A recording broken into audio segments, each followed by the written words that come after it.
ओम नमो भगवते वासुदेवाय। एक सनातनी आधुनिक स्त्री की सच्ची कहानी है। इस स्त्री की जरा सी भूल से घोर संकट आने वाला था। इसकी आप बीती सच्ची घटना को ध्यान से सुनना। ये एक सच्ची कहानी है, केवल पात्रों के नाम बदल दिए गए हैं। सुनिए। गांव का एक युवक श्याम एमबीए करके गुड़गांव में किसी प्राइवेट कंपनी में ऑफिस में काम कर लेता है। उसके छोटे छोटे 2 बच्चे थे। पत्नी भी इंटर पास थी। कुछ दिन बाद पत्नी भी जिद करके गुड़गांव बच्चों को लेकर साथ चली गई। तनख्वाह बहुत कम थी।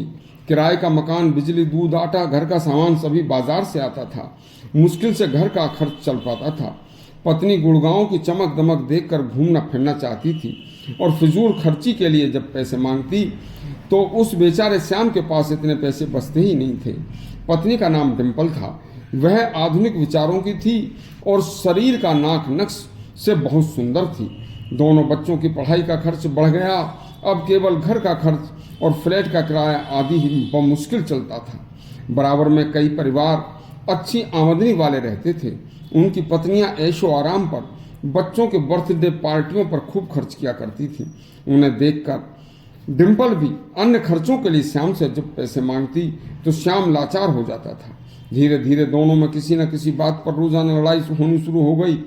तब एक दिन श्याम ने डिम्पल से कहा कि तुमने मेरे घर को नरक बना रखा है।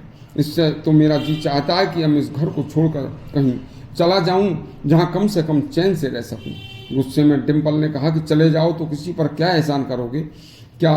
बस अगले दिन रविवार था।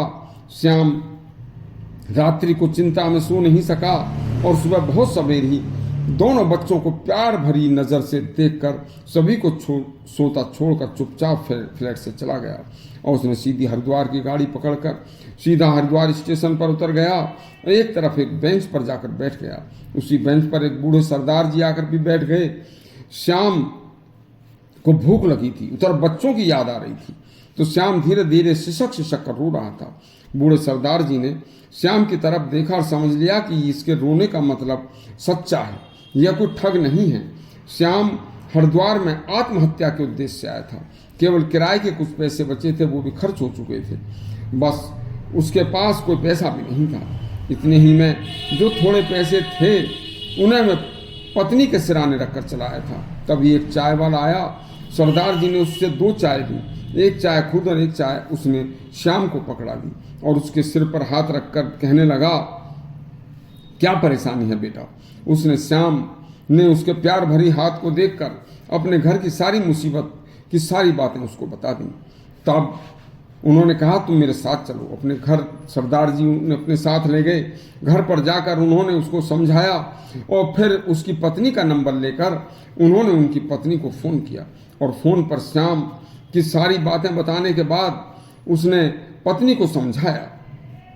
उसके बाद पत्नी ने क्या किया कि अगले दिन पत्नी स्वयं जब ऑफिस गई, जब वो कहीं नहीं आया, चारों तरफ फ़ोन किए, पता किया, कहीं कुछ पता नहीं लगा, तो हुआ कि एक ऑफिस का आदमी 2-3 दिन तक भाग दौड़ करने के बाद उनके पास आया और आकर 10,000 रुपये देकर पत्नी से कहने लगा कि लो भाभी जी, ये रख लो, ये मैं आपसे वापस लेने के लिए नहीं दे रहा हूँ, आगे भी आपकी मदद करता रहूँगा।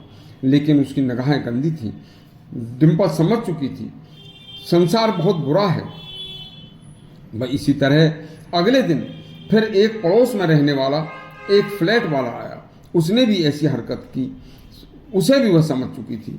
तब उसे अपने दादी की बात याद आई। दादी ने कहा था कि देखो, जब भी कभी भारी मुसीबत में फंस जाओ तो भगवान का ध्यान करके भगवान हनुमान और राम की मूर्ति सामने रखकर दीन दयाल व्रत संभारी हरऊ नाथ मम संकट भारी, इस महामंत्र की रट लगा देना, तुम्हारा संकट टल जाएगा।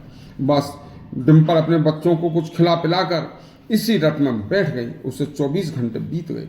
रटते रटते उधर भगवान की कृपा हुई। उन्होंने सरदार जी से कहा और सरदार जी ने उस डिम्पल के पति को कुछ पैसे देकर फ़ोन करके ज़बरदस्ती वापस भेज दिया। फ़ोन करके कहा कि मैं इसे वापस भेज रहा हूँ बेटी, तुम इस वक्त तुम्हारा बुरा समय है, आगे अच्छा भी आएगा। बस धीरे धीरे जो तुम्हारी भूल थी ऐसी भूल आगे न हो। यह तुम्हारा पति है। जैसे वो घर आया तो पत्नी ने उसके पैर पकड़कर कहा कि आपके बिना हमारा कुछ नहीं, मैं समझ चुकी हूं कि तुम्हारे बिना कोई नहीं है। जो दुनिया में मदद करने के लिए आते थे वो भूखे भेड़िए थे। बस भगवान के भजन के साथ उनका गुजारा होना अच्छा हो गया। आगे की अच्छी कहानी और सुनाएंगे। धन्यवाद।